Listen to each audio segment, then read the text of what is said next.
पुष्पक विमान भाग 2। श्री गणेशाय नमः, श्री गुरुवे नमः, श्री सीताराम चरणेभ्यो नमः।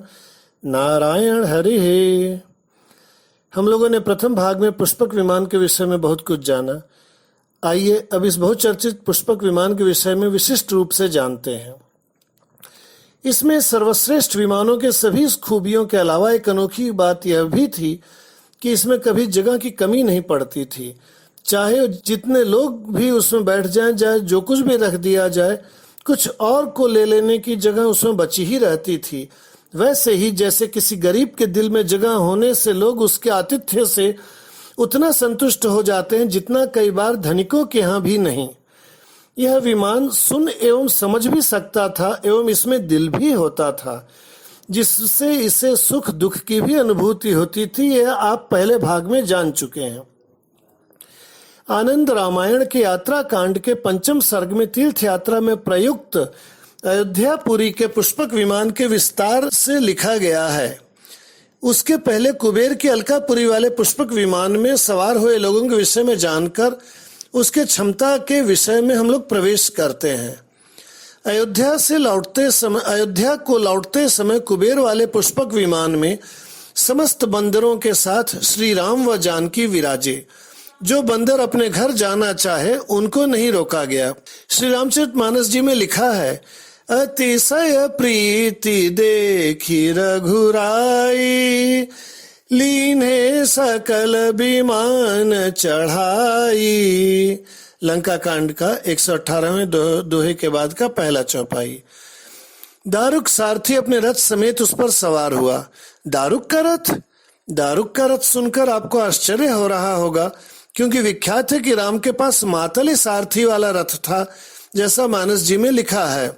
सुरपति निज रथ तुरत पठावा, हर्ष सहित मातली लय आवा। लंका कांड 88/2। दारुक के रथ के लाने की कहानी जानने के लिए आप मेरे आगामी वीडियो का इंतजार कीजिएगा एवं कभी कभी मेरे वेब पेज www.mandakini.org पर जाते रहिएगा, जिससे ऐसी ही रोचक जानकारियां आपको उपलब्ध होती रहें। ऐसे चैनल को सब्सक्राइब कर लेने पर भी सूचनाएं स्वतः मिलती रहती हैं। रथ पर अन्य सवार होने वालों में थे विभीषण, गरुण और मकरध्वज। मकरध्वज ये हनुमान जी के लड़के थे। इनकी उपलब्ध कथा को मैं कभी न कभी YouTube के माध्यम से आपके समक्ष जरूर प्रस्तुत करना चाहूंगा, जिससे हनुमान जी के बिंदु क्षरण की भ्रामक कथा से फैले अज्ञान की शुद्धि हो सके।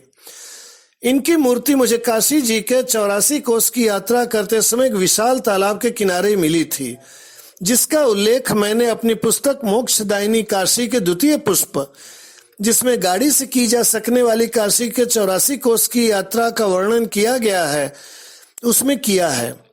वस्तुतः वह दर्शन यात्रा में नहीं आता है, मार्ग से लगभग 300 से 500 मीटर हटकर है।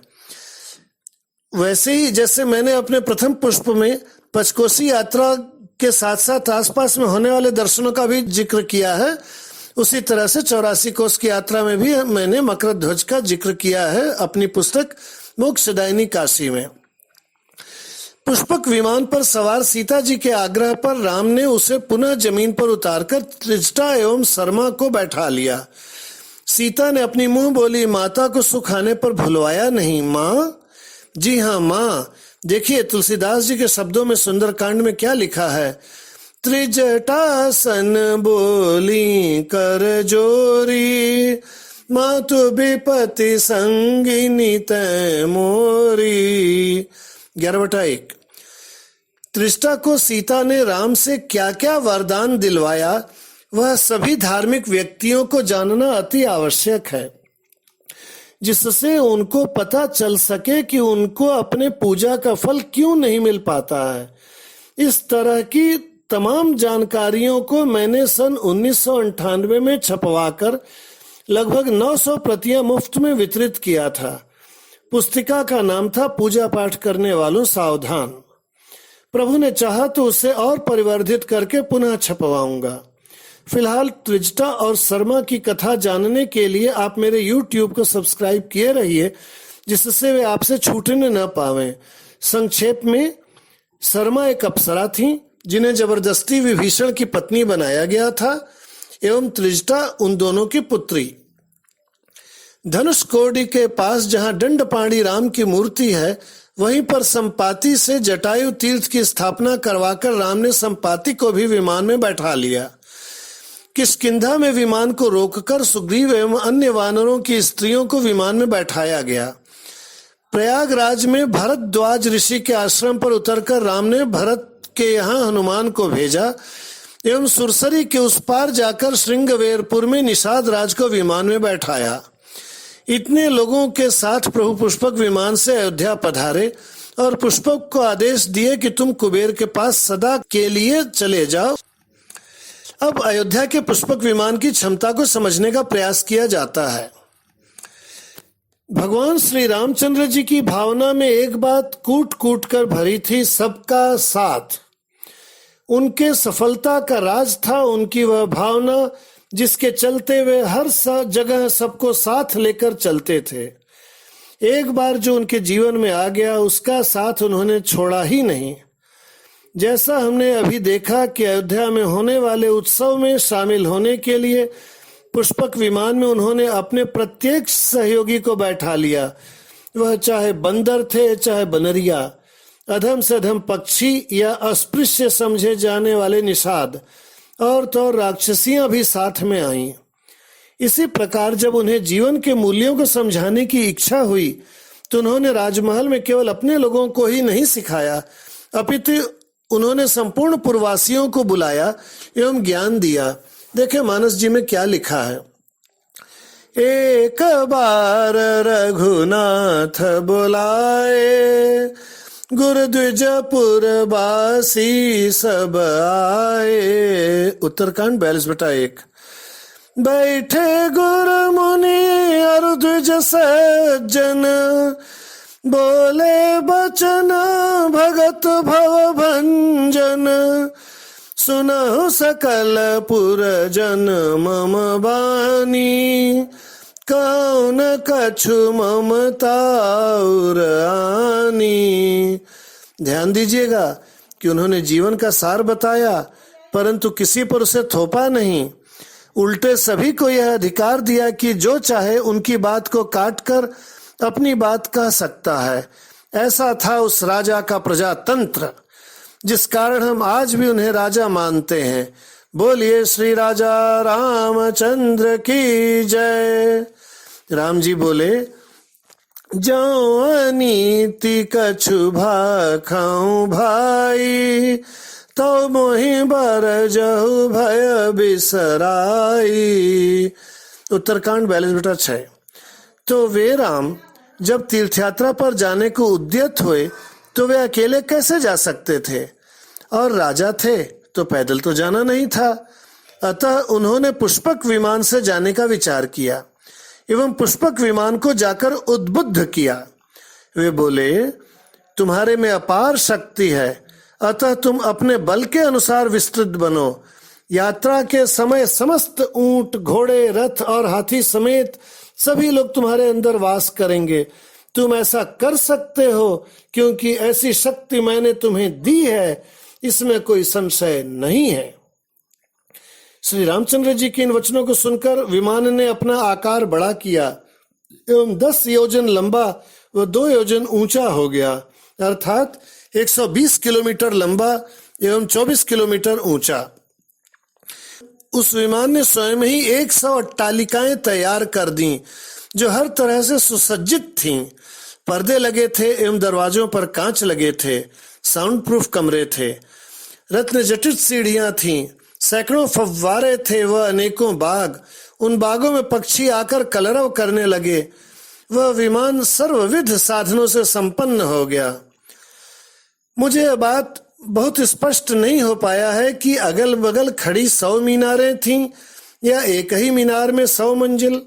जानने वालों से अनुरोध है कि वे इसका उत्तर कमेंट के रूप में लिख दें, जिससे कि सभी का ज्ञान वर्धन हो सके। मेरी समझ से एक ही मीनार थी जो 100 मंजिल ऊंची थी। उसके पहले मंजिल में रथ एवं पशुओं को रखा गया। दूसरी में ईंधन एवं चारा का ढेर तथा खल ओखल इत्यादि उपकरण, तीसरी पर अनाज, चौथे पर भोजनालय के पात्र, पांचवें पर तोप आदि भारी चीजें, छठे पर विविध प्रकार के हल्के शस्त्र, सातवें पर राजघराने के वाहन, आठवें पर राजकोष, नवीं पर बाजार बसा। किसी को बाध्यता नहीं थी कि जो पके वही खाए, लोग अपने मन का खाना एवं वस्त्र ले सकते थे। 10वीं पर दास और दासियों का वास हुआ, 11वीं पर नट आदि कलाकार एवं 12वीं पर वैश्याओं को स्थान मिला। 13वीं पर पहलवानों का वास हुआ, 14वीं पर पैदल सेना, 15वीं पर घुड़सवार, 16वीं पर हाथी के दस्तों को एवं 17वीं पर बंदूकचियों को स्थान मिला। 18वीं पर राज्य के अधिकारी एवं दूत, 19वीं में रामचंद्र जी के मित्र राजाओं ने सपरिवार स्थान पाया। 20वीं में नगर के मित्र मंडली बसी। 21वीं से 40वें मंजिल तक 20 भोजनशालाएं बनी। 45वें मंजिल तक 5 पाक गृह बने। 55वें मंजिल तक 10 भोजन गृह बने जहां केवल स्त्रियां ही भोजन करेंगी। 56वें पर भाइयों तथा माताओं के गृह बने। 57वें मंजिल पर सिंहासन से अलंकृत राजसभा बना। 58वें पर सीता जी एवं उनकी सखियों ने स्थान पाया। 59वें पर श्री सीता रामचंद्र जी का क्रीड़ा स्थल बना। 60वें पर मित्रों की स्त्रियों को रहने का स्थान मिला। 61वें से 67वें तक 7 सभागार बने जो स्त्रियों के लिए ही थे। 79वें तक 12 चित्रशालाएं बनी। 84वें तक 5 पक्षीशालाएं बनी। 89वें तक 5 पुष्पों के उद्यान बने। 90वें मंजिल पर 7 तरह के घटयंत्र इत्यादि रखे गए, अर्थात वेधशाला भी साथ चली। 91वें पर व्याघ्र इत्यादि जंगली पशुओं को रखा गया। देखिए, रामचंद्र जी ने सभी को तीर्थ यात्रा कराया। जो शेर और हाथी क्यों न तीर्थ यात्रा करें जो जंगल में रहते हैं। वैसे ही जैसे वे जब स्वधाम गमन किए तो तृण तक को ले गए, पशु जंगली पशु को साथ ले गए। ये एक आश्चर्य की बात लगती है, परंतु घबराइए नहीं।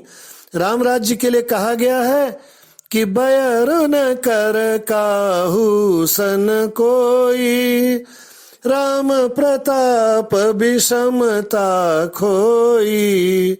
उत्तरकांड 19/8। एवं रही एक संग गज पंचानन, पंचानन मतलब शेर, शेर हाथी साथ रहते थे। उत्तरकांड 22/1।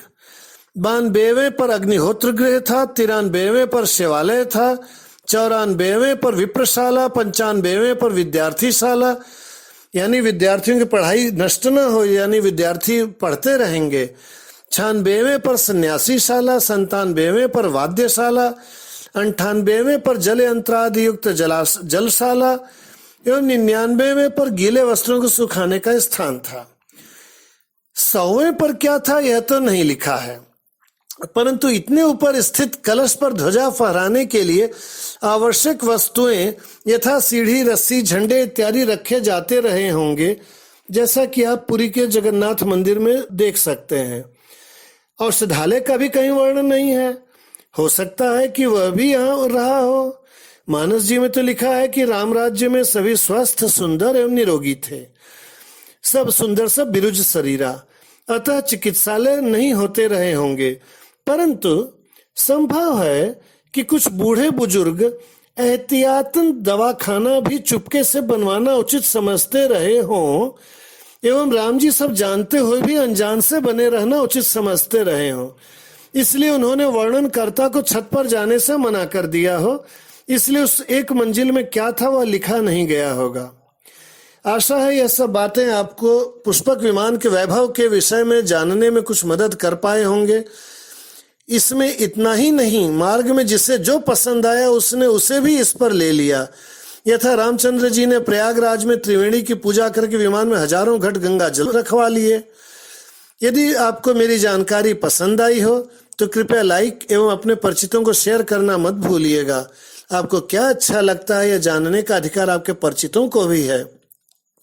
आपकी राय जानने की प्रार्थना मेरी भी है, जिसे आप कमेंट करने की जगह पर टाइप कर मुझे बता सकते हैं।